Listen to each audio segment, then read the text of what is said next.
才刚起飞，机身却不断释放燃油，空服员赶紧发出广播，要大家不要慌张。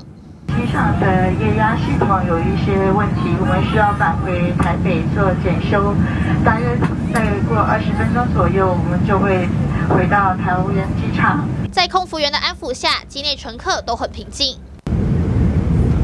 过没多久，飞机终于顺利降落。这是一架联合航空从桃园飞往旧金山的 UA872班机，原定上午9点50分起飞，已经延迟了1个小时。没想到才刚起飞不久，液压系统就传出异音。就机长先广播是说有液压的问题，是，所以飞出去大概20分钟就折返了。液压系统有问题，然后为了那个保险起见，飞机就返航了。那你们行程怎么办？我改了今天晚上1要走。